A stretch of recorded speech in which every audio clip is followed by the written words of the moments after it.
प्रिय छात्र एवं छात्राओं, मैं आपका हिंदी विषय का शिक्षक महेंद्र धाकड़ और आज हम पढ़ेंगे समास। समास का अर्थ है संक्षेप। इस प्रकार समास दो या दो से अधिक शब्दों को मिलाने की विधि है। दो या दो से अधिक शब्दों के मेल से नवीन शब्द बनाने की प्रक्रिया ही समास कहलाती है। दूसरे शब्दों में, जब परस्पर संबंध रखने वाले शब्दों को मिलाकर उनके बीच आई विभक्ति आदि का लोप करके उनसे एक पद बना दिया जाता है, तो इस प्रक्रिया को समास कहते हैं। समास रचना के कुछ नियम होते हैं, हम उन्हें देखेंगे। समास के लिए कम से कम दो पद होने चाहिए। पहले पद को पूर्व पद और दूसरे पद को उत्तर पद कहते हैं। समास रचना की प्रक्रिया में शब्दों के बीच की विभक्तियों का लोप हो जाता है। समास होने पर दोनों पद आपस में मिलकर एक संक्षिप्त स्वरूप धारण कर लेते हैं। समास होने पर यदि संधि करना संभव होता है तो वहाँ नियमानुसार संधि भी हो जाती है। स्पष्ट है, दो या दो से अधिक शब्दों का अपने विभक्ति चिन्हों को छोड़कर आपस में मिलना ही समास है। जैसे भाई बहन, भाई और बहन, भाव विहल, भाव से विहल वल। समास के 6 भेद होते हैं। पहला अव्ययी भाव समास, दूसरा तत्पुरुष समास, तीसरा कर्मधारयी समास, चौथा द्विगु समास, पांचवा द्वंद्व समास, छठा बहुब्रीहि समास। अब हम पहले अव्ययी भाव समास को समझेंगे। जिस समास में प्रथम पद अव्ययी तथा प्रधान होता है उसे अव्ययी भाव समास कहते हैं। समास होने के पश्चात बना हुआ समस्त पद अव्ययी की भांति ही कार्य करता है, जैसे यथाशक्ति अर्थात शक्ति के अनुसार। अन्य शब्दों में, जिन सामासिक शब्दों में प्रथम पद प्रधान और अव्ययी होता है, उत्तर पद संज्ञा विशेषण या क्रिया होता है, वहाँ अव्ययी भाव समास होता है। अव्ययी भाव समास में यथा अव्यय है, शक्ति के अनुसार जुड़कर बना समस्त पद यथाशक्ति भी अव्यय हो गया है। इस समास में यथा, तथा, प्रति, हर आ जैसे अव्यय प्रयुक्त होते हैं। जैसे यथा नियम, नियम के अनुसार, आजीवन, जीवन पर्यंत या जीवन भर, हर क्षण, हर एक क्षण, प्रतिदिन, प्रत्येक दिन। यथाशक्ति में यथा अव्यय है, शक्ति विशेषण है, प्रत्येक, प्रतिदिन, प्रति अव्यय है, दिन संज्ञा है। भरपेट में भर प्रथम पद अव्यय है, पेट दूसरा पद संज्ञा है। इस प्रकार हमने अव्ययी भाव समास को समझा। अब हम तत्पुरुष समास को समझेंगे। तत्पुरुष समास में अर्थ की दृष्टि से उत्तर पद प्रधान तथा पूर्व पद गौण होता है। प्रायः उत्तर पद विशेष्य तथा पूर्व पद विशेषण के रूप में प्रयुक्त होता है। जैसे राजपुत्र, राजा का पुत्र, शोकाकुल, शोक से आकुल। तत्पुरुष समास में प्रथम पद द्वितीया से लेकर सप्तमी तक किसी भी विभक्ति में होता है। समास प्रक्रिया में उन विभक्तियों का लोप हो जाता है, जैसे अकाल पीड़ित, अकाल से पीड़ित। कहीं कहीं विभक्ति सहित एक से अधिक शब्दों का भी लोप होता है।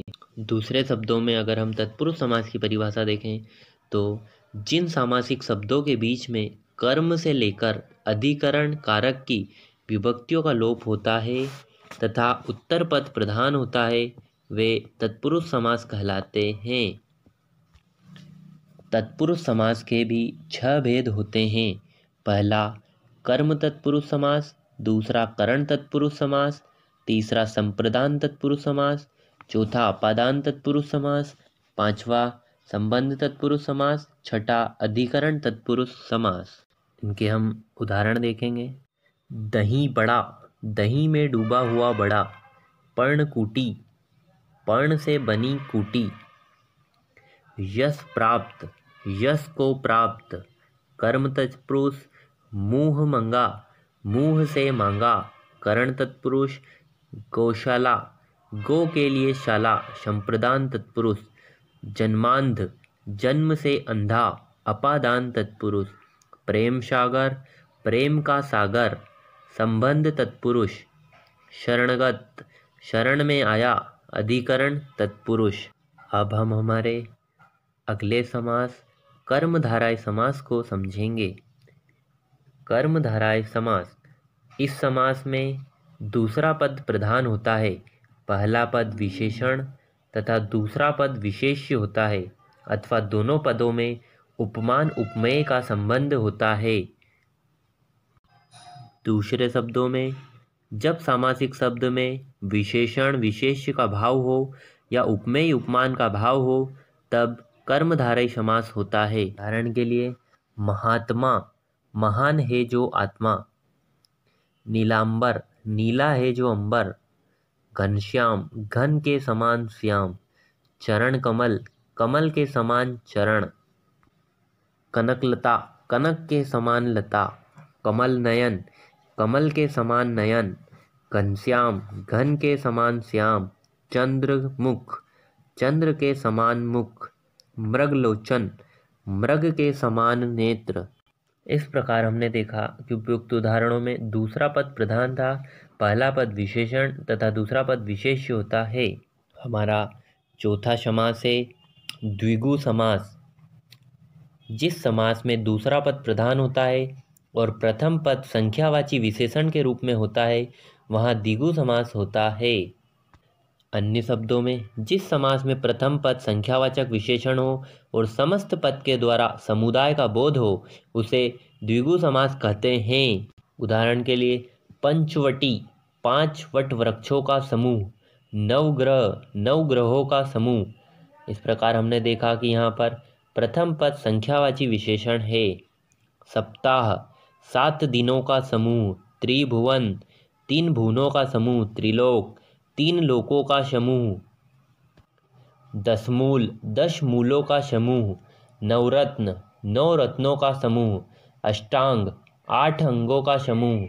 सप्तावरण, 7 आवरण से युक्त। षटकोण, 6 कोणों का समूह। पंचतंत्र, 5 तंत्रों का समूह। चौपाया, 4 पैर वाला। इस प्रकार हमने द्विगु समास को समझा। अब हम हमारे पांचवें समास द्वंद्व समास को समझेंगे।